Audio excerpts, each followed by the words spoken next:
নমস্কার বন্ধুরা, আজকে আমরা এমএস এক্সেলে কি করে প্রোটেকশন, বিভিন্ন রকমের protection, whether it is protect unprotect of cell, কোনো একটা সেলকে প্রোটেক্ট আনপ্রোটেক্ট করা, কোনো একটা ফাইলকে প্রোটেক্ট আনপ্রোটেক্ট করা, কিংবা কোনো একটা ফাইলের কোনো একটি সেলের মধ্যে আমরা শুধুমাত্র ওইটাই লিখতে পারি সেই হিসেবে প্রোটেকশন জারি করা।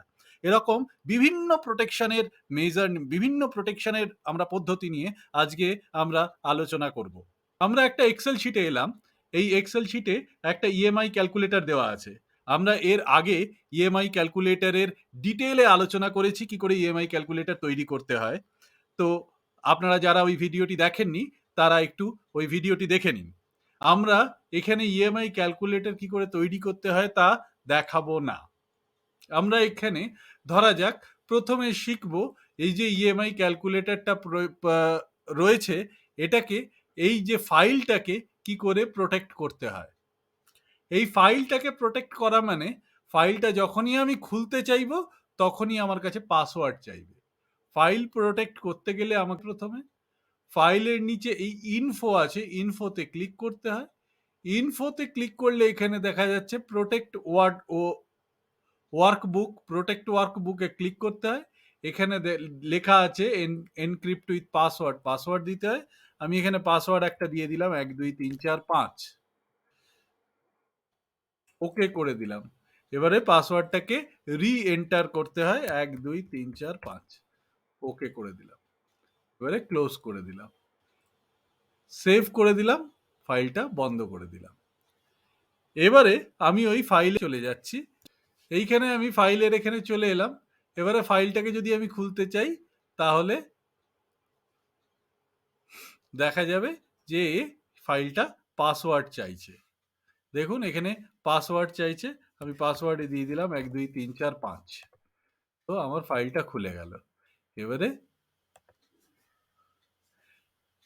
আমরা এখানে এইবারে একটা প্রোটেকশন শিখলাম, প্রোটেক্ট ওয়ার্কবুক।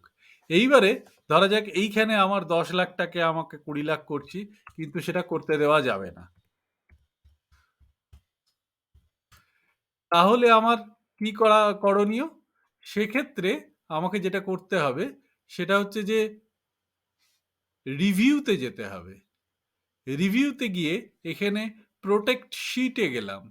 এই প্রোটেক্ট শিটে গিয়ে আমি এখানে যে কোনো একটা পাসওয়ার্ড দিলাম। এবারে প্রোটেক্ট শিটে কি কি প্রোটেক্ট করতে চান তার ডিটেলটা দেওয়া আছে। Format cell, format columns, format rows, insert columns ইত্যাদি বিভিন্ন প্রোটেকশনের মাধ্যম দেওয়া আছে।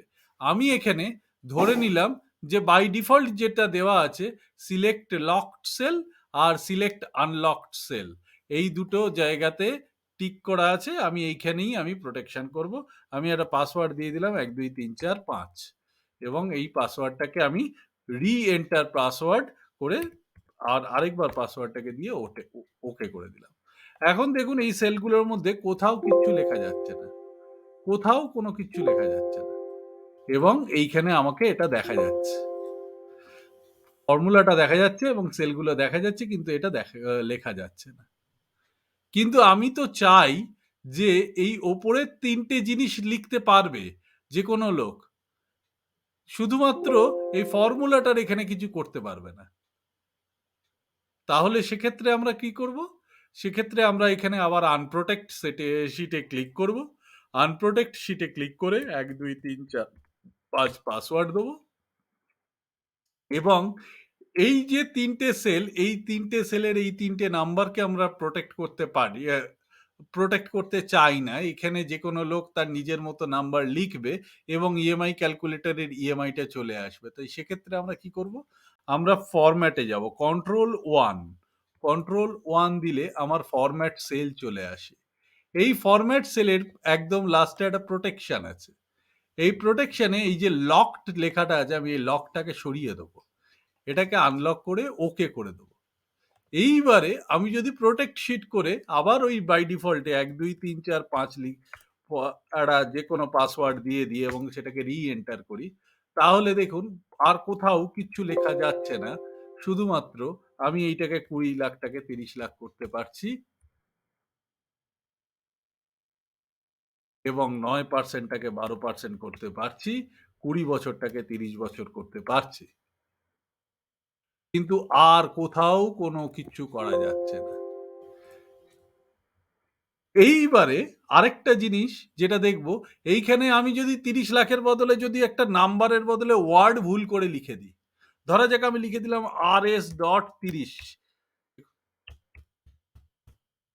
তাহলে তো হবে না। এইটা তো শুধুমাত্র নাম্বারই হবে, RS লিখলে সেটা হবে না। তো এখানেও আমাকে এইখানে একটা প্রোটেকশন দিতে হবে যেখানে আমি শুধুমাত্র নাম্বারই লিখতে পারি। সেক্ষেত্রে আমরা কি করব? সেক্ষেত্রে আবার আমি আনপ্রোটেক্ট করলাম শিটটাকে। এইখানে আবার ডেটা ভ্যালিডেশন করব। এখানে ডেটাতে গেলাম, এই ডেটা ভ্যালিডেশনে গেলাম। ডেটা ভ্যালিডেশনে গিয়ে আমি এখানে প্রথমে ডেসিমাল ভ্যালুটাই দিয়ে দিলাম। ডেসিমাল ভ্যালুটার একটা মিনিমাম নাম্বার দিয়ে দিলাম, খুব ছোট নাম্বার, যেই ভ্যালু নাম্বারটা আমার হবে না কখনোই। সেটা হচ্ছে ধরা যাক 0.0000001। ডেসিমাল ভ্যালুতে এখানে একটা এরর অ্যালার্টে লিখে দিলাম, চেক দ্য নাম্বার, মানে আপনারা এইখানে নাম্বারটাকে চেক করে নিন। তো ওকে করে দিলাম। এইবারে যদি আমি এইখানে ধরা যাক, এবারে আমি এখানে প্রোটেক্ট করে দিলাম, আবার রিভিউতে গিয়ে আমি প্রোটেক্ট শিটে গিয়ে প্রোটেক্ট করে দিলাম 1 2 3 4 5।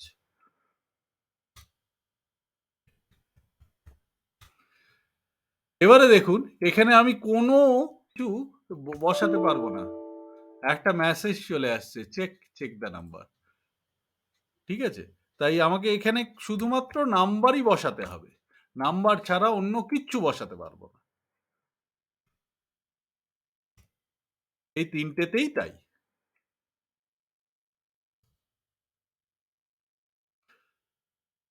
এবারে আরেকটা জিনিস দেখা যাক, এখানে আমার ফর্মুলাটা দেওয়া আছে, আমি চাই না যে কোনো লোক এই ফর্মুলাটা জেনে যাক। আমি চাই যে তারা ঠিক আছে, তাদের ইএমআই বার করতে হবে, তাই এইখানে সে তার লোন অ্যামাউন্টটা দিক, সেটা নাম্বারে হওয়া দরকার। অ্যানুয়াল ইন্টারেস্টটা দিক, সেটা পার্সেন্টেজে হওয়া দরকার। এবং টেনিওরটা দিক, সেটা বছরে হওয়া দরকার, এবং সেটাও নাম্বারে হওয়া দরকার। সেটা এই তিনটেই নাম্বারে হওয়া দরকার, কিন্তু তার বদলে ইএমআইটা এখানে পেয়ে যাব। তার একটা ফর্মুলা দেওয়া আছে, পিএমটি ফর্মুলা, যেটা আমি কিছুক্ষণ আগে বললাম যে ওটা অলরেডি করা আছে আমাদের একটা ভিডিওতে, ভিডিওটা দেখে নিতে। কিন্তু এই ফর্মুলাটা আমি কাউকে এখন দেখাতে চাই না, তখন কি করব? আনপ্রোটেক্ট করলাম, মানে যে কোনো কাজ করতে গেলে আমাকে এখানে আনপ্রোটেক্ট করতে হবে। আনপ্রোটেক্ট করে আমি ফরম্যাট সেলে গেলাম। ফরম্যাট সেলে আমার এখানে প্রোটেকশনের দুটো জিনিস থাকে, একটা হচ্ছে লক আর একটা হচ্ছে হিডেন। বাই ডিফল্ট লকটা করা থাকে, হিডেনটাতে টিক করা থাকে না। আমরা লকটাতে টিকটাকে সরাতে পারি, মানে টিকটা রাখতেই হবে এমন কোনো বাধ্যবাধকতা নেই। লকের টিকটাকে সরালে সেইখানটা আনলক হয়ে যাবে। তাই যদি পুরো শিটটাকে আমি প্রোটেক্ট করি, সেক্ষেত্রে আনলক শিটগুলোর কোনো প্রোটেকশন থাকবে না। এবং হিডেনের ক্ষেত্রে ঠিক তার উল্টোটা থাকে। তার কারণ হচ্ছে এখানে প্রত্যেক কটা সেলের মধ্যে যদি কোনো হিডেন জিনিসটাই ক্লিক করি, তার মানে সেই সেলের ওপরের যেটা দেখা যাচ্ছে সেটুকুই দেখা যাবে, সেলের ডিটেলসটা ফর্মুলা বারে যেটা দেখা যায় সেটা দেখা যাবে না। তো এক্ষেত্রে আমি ওই যে ইএমআই ক্যালকুলেটরের ডিটেলে এই ক্ষেত্রে আমি হিডেন ক্লিক করে ওকে করে দিলাম। এবারে দেখুন আপনি প্রোটেকশন দিয়ে দিন এখানে। তো এবারে দেখুন আপনার এখানে এটা ফর্মুলা বারে দেখা যাচ্ছে, নাম্বারটা এটাও দেখা যাচ্ছে, সব দেখা যাচ্ছে।